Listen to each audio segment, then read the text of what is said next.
Assalamualaikum warahmatullahi wabarakatuh. Selamat pagi, salam sejahtera bagi kita semuanya. Halo para mahasiswa Universitas Pembangunan Pancabudi, apa kabar? Tentunya dalam keadaan sehat. Nah, baik, jumpa lagi dengan saya Dr. Oktarini Kamila Sregar SMSI. Nah, hari ini kita masuk di pertemuan 13. Nah, sebelum kita mulai perkuliahan seperti biasa, kita berdoa dulu. Mari kita berdoa menurut kepercayaannya masing-masing.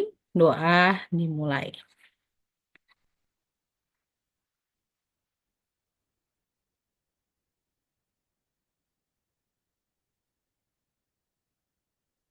Baik, doa selesai.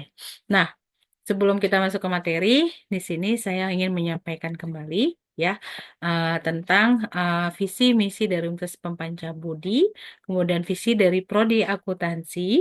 Ya, ini sudah saya sampaikan sebelumnya. Nah, kemudian ada misi dari Universitas Pembangunan Pancabudi. Nah, kemudian ada misi dari Prodi Akuntansi. Ya, kemudian ada 10 nilai tamadun Universitas Pembangunan Pancabudi. Ya, nah, kemudian ada 7 nilai dasar yayasan dan kemudian ada budaya Universitas Pembangunan Pancabudi. Nah, ini sudah saya sampaikan pada pertemuan pertama. Baik, kita lanjut. Di sini kita melakukan review dulu materi sebelumnya. Nah, sebelumnya para mahasiswa sudah belajar bagaimana ya mengetahui tentang objek dan subjek dari PBB. Nah, kemudian cara perhitungan PBB dalam menentukan NJOP-nya. Nah, kemudian juga eh, ini ya cara pembayarannya dan ataupun pelaporannya. Nah, kemudian masuk selanjutnya para mahasiswa udah belajar tentang manajemen belanja daerah ya pada pemerintah. Nah, artinya di sini pemerintah harus benar-benar cerdas ya dalam melakukan pengolahan belanja daerah.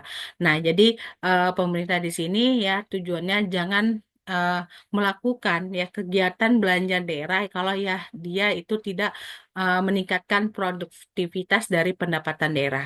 Nah, jadi eh, kalau bisa jangan terlalu besar ya belanja yang hanya habis begitu saja, tapi tidak meningkatkan dari pendapatan daerah itu tadi. Nah, kemudian di sini mahasiswa juga belajar tentang beban belanja pengeluaran. Ya, nah kemudian dan konsep belanja pemerintah daerah. Nah, mungkin jenis-jenis dari belanja pemerintah daerah. Nah, kemudian juga ada biaya standar dan anggaran. Nah, kenapa? Karena di sini adalah supaya eh, tujuannya adalah disiplin dalam melakukan pengeluaran dan juga artinya harus memiliki pedoman ya standar harga pada pembuatan anggaran tadi supaya di sini lebih disiplin ya, artinya untuk penggunaan anggaran juga dan juga lebih penghematan belanja ya untuk belanja yang tidak berguna ya. Arti kata tidak berguna itu hanya habis begitu saja dan eh, tidak membawa dalam peningkatan dan ataupun bisa juga nah belanja itu tidak bisa digunakan untuk apa ya digunakan oleh masyarakat ya seperti itu. Baik, nah kita masuk di sini ya tentang analisis dari standar belanja. Nah, analisis standar belanja itu merupakan adalah metode yang digunakan oleh pemerintah daerah untuk menetapkan standar biaya atas suatu jenis kegiatan atau program di mana dibiayai oleh anggaran pendapatan belanja daerah. Nah, ataupun bisa juga untuk APBN. Nah, analisis standar belanja ini tujuannya adalah memberikan acuan biaya yang wajar, efisien, dan sesuai dengan kondisi lokal dalam pelaksanaan kegiatan pemerintah daerah. Jadi dia di sini tujuannya adalah supaya setiap daerah itu memiliki standar belanja yang berbeda-beda ya. Jadi sesuai dengan kondisi dari demografi daerahnya ya seperti itu. Nah, analisis standar belanja itu dirancang adalah untuk pertama meningkatkan efisiensi belanja. Jadi dengan mencegah pemborosan atau pengeluaran yang tidak diperlukan. Nah, jadi pemerintah daerah juga artinya di sini tidak sesuka hati dalam melakukan eh, penggunaan belanja itu tadi. Nah, yang kedua adalah memberikan kepastian biaya. Nah, tujuan di sini adanya perencanaan anggaran lebih akurat dan sesuai dengan kebutuhan. Jadi, anggaran ini ya, dia harus memang benar biaya itu jelas gitu ya. Jadi tidak menyebabkan perubahan gitu. Karena itu akan berdampak dalam jumlah anggaran yang sudah ditetapkan. Itu juga mendukung ke terlaksananya program kegiatan yang sudah dianggarkan. Nah, yang ketiga adalah mendukung transparansi dan akuntabilitas. Nah, jadi di sini eh, pentingnya integritas dalam penggunaan dana publik tadi. Nah, jadi yang sudah dianggarkan benar-benar dilaksanakan dan kemudian dibuat laporannya berdasarkan bukti kwitansi yang sesuai yang dengan dianggarkan. Nah, kalau bisa dibawa dari yang dananya itu dibawa dari anggaran. Nah, baik. Nah, kita lanjut di sini ada anggaran berbasis kinerja atau ABK. Nah, syarat-syarat dalam anggaran berbasis kinerja, nah itu kita lihat di sini adalah indikator kinerjanya. Nah, nah di sini ada indikator kinerja. Nah, tujuannya di sini adalah kita akan mengetahui tujuan-tujuan dari anggaran yang kita buat. Nah, tujuannya juga di sini ada agar kita efisien dan efektif dalam penggunaan program kegiatan itu tadi. Nah, yang kedua adalah capaian atau target kinerja. Nah, tujuan di sini adalah sebagai penilaian hasil atas prestasi kerja yang kita buat terhadap program yang sudah kita lakukan, ya. Ah, jadi kemudian juga di sini tujuannya adalah supaya memotivasi dari si pemerintah tadi ya terhadap program yang sudah dilakukannya. Nah, jadi uh, akan membuat dia bagaimanapun program yang sudah dilakukan dia harus mencapai tujuan yang diinginkan dari program itu tadi. Nah, yang ketiga adalah standar satuan harga. Nah, standar satuan harga ini adalah sebagai patokan dalam efektif dan efisien penggunaan anggaran itu tadi. Nah, dan juga menyesuaikan kondisi eh, harga dari pemerintah daerahnya. Jadi, karena setiap pemerintah daerah itu berbeda-beda inflasinya, seperti itu. Nah, yang keempat adalah standar pelayanan minimal, itu SPM. Nah, di sini perlu adanya aturan tentang standar pelayanan minimal. Nah, artinya supaya menilai pelayanan itu ya karena untuk mencapai kepuasan masyarakat. Nah, artinya di sini pemerintah dalam membuat suatu program supaya eh, pelayanan publik itu ya itu berada di bawah eh, sorry ya kalau bisa di atas ya, atau di atas dari standar pelayanan minimal. Jangan di bawah. Kenapa? Kalau ternyata di bawah akan membuat eh, tidak puasnya masyarakat atas pelayanan yang diberikan oleh pemerintah. Nah, kelima adalah analisis standar belanja. Nah, di sini tujuannya adalah untuk menghandle pengeluaran pemerintah dan juga disiplin dalam penggunaan anggaran belanja. Jadi, di sini pemerintah tidak boros dan sesuka-suka hati dalam membeli belanja. Ternyata belanja yang digunakan itu tidak dibutuhkan. Jadi ngapain dilakukan kegiatan program itu tadi. Kan akhirnya sia-sia saja, boros saja. Ternyata ada yang lebih diutamakan malah di di di belakangan. Maka harusnya di sini pemerintah ya tujuannya adalah supaya membuat anggaran belanja itu sesuai dengan kebutuhan dari pemerintahnya dan terutama adalah kebutuhan dari masyarakat di mana tujuannya adalah untuk mensejahterakan masyarakat di pemerintah daerahnya. Oke, kita lanjut ke tujuan dari penerapan analisis standar belanja. Nah, penentuan anggaran berdasarkan tolak ukur kinerja yang jelas. Nah, artinya di sini kita memang harus sudah menetapkan aturan berapa sih tolak ukuran. Jadi tingkatan levelnya. Jadi supaya bisa uh, men- menilai hasil kerja dari pemerintah daerah itu tadi. Dan juga ini merupakan sebagai nilai prestasi yang akan diperolehnya. Jadi kita dari situ bisa mengetahui atas program yang dilakukan berapa nilai prestasinya. Nah, yang kedua itu adalah dasar kewajaran, ya, beban kerja dan biaya suatu kegiatan atau aktivitas dari organisasi pemerintah daerah. Nah, ketiga, meningkatkan efisiensi dan efektivitas dalam pengelolaan keuangan daerah, ya, khususnya belanja daerah yang dihubungkan dengan output kegiatan. Nah, yang keempat adalah di sini kita melakukan minimalisir ya terjadinya pengeluaran yang kurang jelas yang mengakibatkan inefisien anggaran. Nah, ini maksudnya di sini adalah anggaran yang kurang jelas itu anggaran ternyata anggaran itu tidak dibutuhkan tapi dilakukan. Akhirnya kan mubazir ya, sia-sia saja ya seperti itu. Nah, yang terakhir adalah alat evaluasi bagi tim anggaran pemerintah daerah ya dalam melakukan review RKPD ya, KUA ya, kinerja umum anggaran atau PPAS dan rencana kerja anggaran ya RKA. Baik, nah kita lanjut di sini prinsip dasar dalam penyusunan ASP. Yang pertama adalah penyederhanaan, itu modeling. Nah, artinya penyederhanaan ini belanja yang memang benar-benar dibutuhkan ya oleh pemerintah daerah dan tidak berbelit prosesnya ya. Seperti itu, program dan apa programnya, apa strateginya dan apa tujuannya. Nah, mudah diaplikasikan. Nah, artinya ternyata mudah program yang dikerjakan di sini adalah dapat dinikmati ya dan dirasakan oleh masyarakat.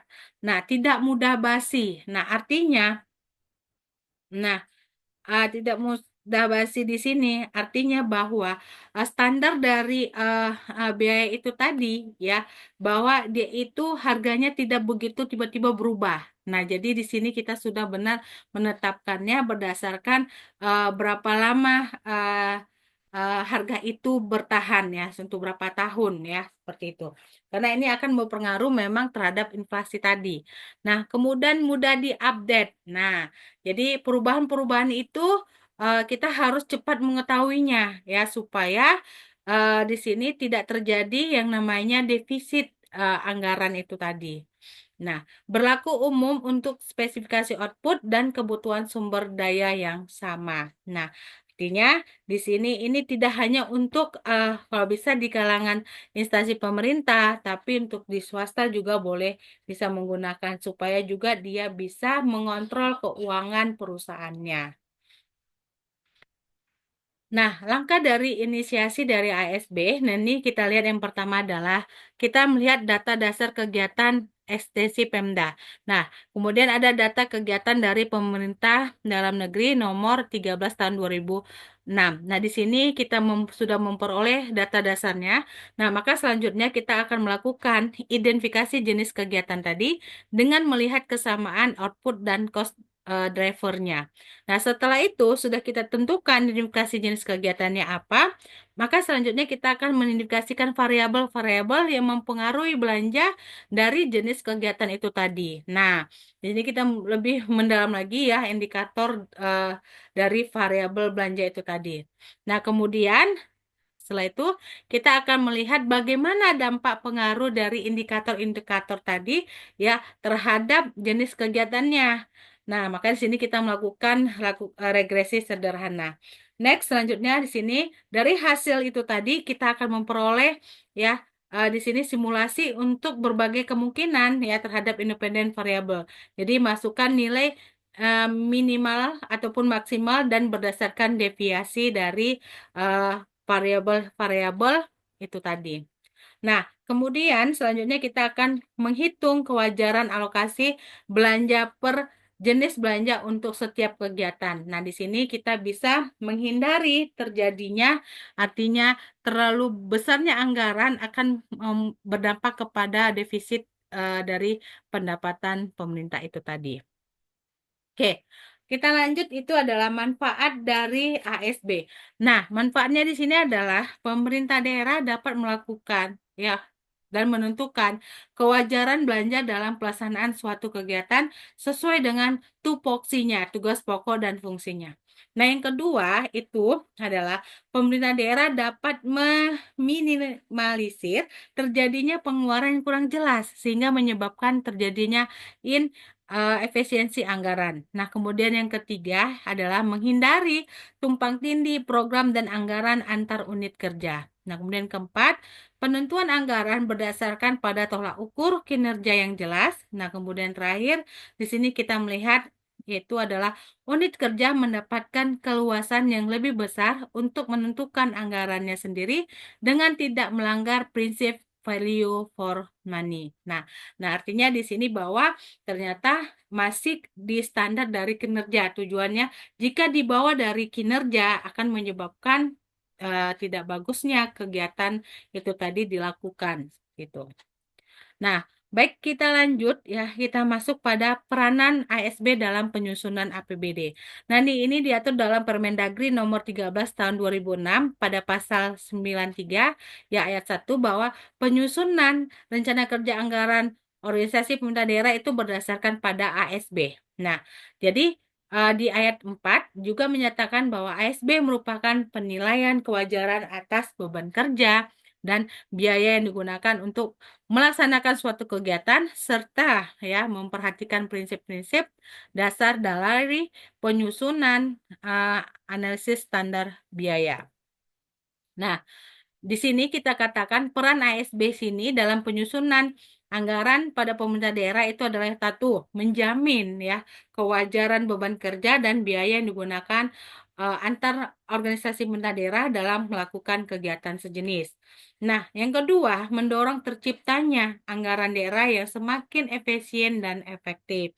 Nah, ketiga, ya dengan ini memudahkan ya TAPD ya untuk dalam melakukan evaluasi terhadap total belanja yang diajukan ya dalam rencana kerja anggaran organisasi pemerintah daerah ya untuk setiap kegiatannya.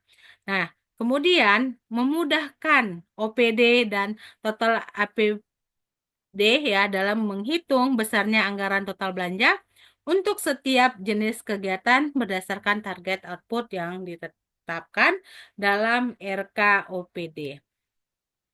Baik, selanjutnya ya di sini ya ini informasi dari ASB-nya ya. Nah, kita lihat di sini ya para mahasiswa, maka Y sama dengan A tambah B1X1 tambah B2X2 tambah B3X1X2 tambah B4X1/2. Nah, artinya bahwa A itu adalah fixed cost, biaya tetap. Nah, B1 sampai dengan B1 ini ya B3 itu merupakan variabel independen. Nah, kemudian B4 ini merupakan variabel campuran. Ya. Jadi contohnya di sini merupakan A itu honor panitia, B1 biaya modul dan jumlah peserta, B2 itu honor narasumber dan jumlah hari. Nah, B3 itu biaya konsumsi peserta, jumlah peserta dan jumlah hari. Nah, kemudian B4 itu biaya sewa per kelas atau jumlah per kelasnya ya atau rank daya tampung dalam per kelasnya. Oke. Baik. Nah, kita masuk dalam perhitungan ASB. Nah, yang pertama di sini kita melakukan pemicu biaya. Nah, di sini kita menentukan faktor yang merubah biaya setiap terjadinya perubahan volume. Nah, selanjutnya next kita akan melihat berapa sih penambahan satu volume ya untuk menimbulkan biaya tambahan. Misalnya jumlah peserta. Nah, kemudian kita lihat lagi dalam pemicu biaya derivatif di sini adalah biaya berubah bila terjadi perubahan dalam volume tertentu. Nah, ranknya, di sini adalah rentang ya dari maksimum volume yang tidak mempengaruhi cost driver derivatif tadi. Nah, kalau kita lihat jika volume lebih besar dari jumlah yang akan menimbulkan biaya tambahan, maka contohnya misalnya maksimal peserta itu per kelas ada 30 orang. Maka jika peserta 45 perlu tambahan kelas baru atau biaya sewa ruang tambahan. Nah, jadi ranknya di sini maka kita di sini membutuhkan daya tampung maksimal yang tidak menimbulkan biaya tambahan ya terkait dengan pemicu biaya dari tadi. Jadi kalau misalnya maksimal per kelas itu 30, jika peserta di atas 30 maka tambah kelas baru lagi. Nah, Kemudian kita lihat juga kapasitasnya. Nah, ini maksimal biaya yang dapat dilayani oleh struktur aktivitas ya tanpa merubah fixed cost-nya. Nah, jadi jumlah maksimal dapat dilayani oleh fixed cost ya tidak merubah fixed cost. Contohnya, satu kepanitiaan maksimal menangani 120 orang. Artinya di atas 120 orang maka tambah kepanitiaan. Nah, inilah maksimal rel atau kapasitasnya. Nah, inilah yang dinamakan perhitungan ASB baru tadi. Nah, oke. Baik. Sekian materi kita hari ini ya. Tetap semangat para mahasiswa. Nah, materinya sudah saya masukkan juga di portal. Ya, silakan dibaca ulang lagi ya untuk memperlancar ya tentang topik materi kita hari ini. Baik, saya akhiri ya. Assalamualaikum warahmatullahi wabarakatuh.